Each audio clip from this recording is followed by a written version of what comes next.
ফুরফুরা শরীফে আজ মুখ্যমন্ত্রী মমতা বন্দ্যোপাধ্যায় গেলেন, পীরজাদাদের সঙ্গে বৈঠক করলেন। সরকারি উদ্যোগে আয়োজিত ইফতারে শামিল হয়েই সম্প্রীতির বার্তা দেন মমতা বন্দ্যোপাধ্যায়। বাংলার মাটি সম্প্রীতির মাটি। ইফতারে গেলে কেন প্রশ্ন ওঠে? কাশী বিশ্বনাথে গেলে তো প্রশ্ন ওঠে না। নেপথ্যের রাজনীতি বিরোধীদের একযোগে নিশানা করে না, সেই প্রসঙ্গে বলতে গিয়ে মুখ্যমন্ত্রী বলেন তিনি সব উৎসবে যান। বাসস্ট্যান্ড এবং পলিটেকনিক কলেজ তৈরির আশ্বাস দেন মুখ্যমন্ত্রী।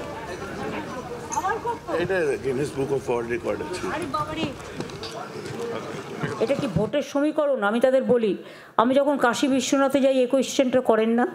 আমি যখন পুষ্করে যাই তখন তো কোয়েশ্চেন করেন না।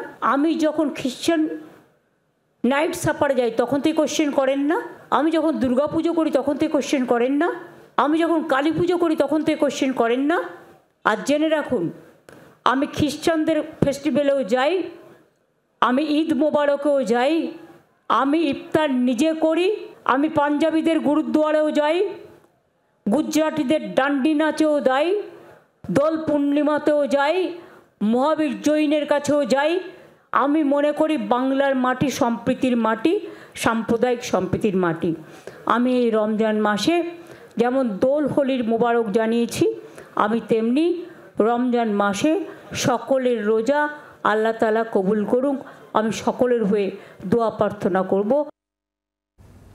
শ্রেয়সী গাঙ্গুলি আমাদের প্রতিনিধি এই মুহূর্তে সরাসরি আমাদের সঙ্গে রয়েছেন ফুরফুরা শরীফ থেকে, আমরা তার সঙ্গে কথা বলবো। শ্রেয়সী, মুখ্যমন্ত্রী মমতা বন্দ্যোপাধ্যায় সম্প্রীতির বার্তা দিলেন।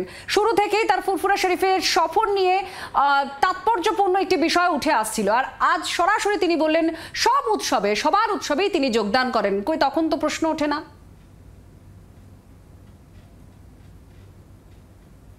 একেবারে দেখো, যখন থেকে এই বিষয়টি প্রকাশ্যে এসেছে যে মমতা বন্দ্যোপাধ্যায় তিনি ফুরফুরা শরীফে আসছেন এবং সেক্ষেত্রে জেলা প্রশাসনের উদ্যোগে একটা দাওয়াতি ইফতারের আয়োজন করা হচ্ছে যেখানে সমস্ত পীরজাদাদের ডাকা হয়েছে, তখন থেকেই কিন্তু বিরোধীরা একযোগে তারা যে আক্রমণটা শানাচ্ছেন। তাদের বক্তব্য হচ্ছে যে যেহেতু 26শে ভোট, সেহেতু কিন্তু মুসলিম ভোটকে যাতে ঐক্যবদ্ধ করা যায়, মুসলিম ভোটকে আরও কুক্ষিগত করা যায়, সেই বিষয়টার জন্যই কিন্তু মুখ্যমন্ত্রীর এই সফর। অর্থাৎ এই সফর শুধুমাত্র যে এই পবিত্র রমজান মাসে এক্ষেত্রে দাওয়াতি ইফতারে যোগ দেওয়ার জন্য মুখ্যমন্ত্রী তিনি যাচ্ছেন তা নয়, এই সফরের পেছনে রাজনৈতিক একেবারে উদ্দেশ্য রয়েছে, এমনটাই কিন্তু গত কয়েকদিন ধরে লাগাতার বিরোধীদের পক্ষ থেকে অভিযোগ উঠছে।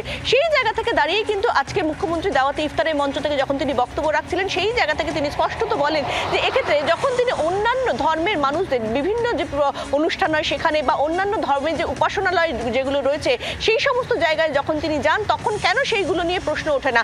অর্থাৎ সেক্ষেত্রে ভোটের সমীকরণের কথা যারা বলছেন তাদের দিকে কিন্তু পাল্টা প্রশ্ন ছড়েন মুখ্যমন্ত্রী, এবং সেখানে তিনি বারবার যে বিষয়টার প্রসঙ্গ তুলে আনেন যে বাংলা হচ্ছে সর্বধর্মের জায়গা, এবং তিনি সেক্ষেত্রে বলেন যে ঈশ্বরের কাছে তিনি যে প্রার্থনা করবেন তিনি সেটা সকলের কাছে তিনি প্রার্থনা করছেন। অর্থাৎ তিনি বলেন যে আল্লাহ তাআলার কাছে আমি সকলের হয়ে দোয়া চাইব।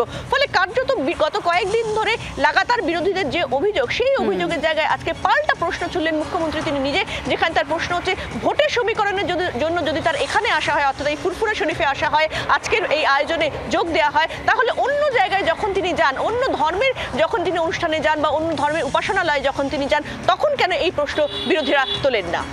শ্রেয়সী, তুমি সঙ্গে থাকো। মুখ্যমন্ত্রী মমতা বন্দ্যোপাধ্যায় ফুরফুরা শরীফে গিয়ে পলিটেকনিক কলেজ গড়া, বাসস্ট্যান্ড তৈরি করার বিষয় নিয়েও তিনি আশ্বস্ত করেছেন। কি বলেছেন শুনুন।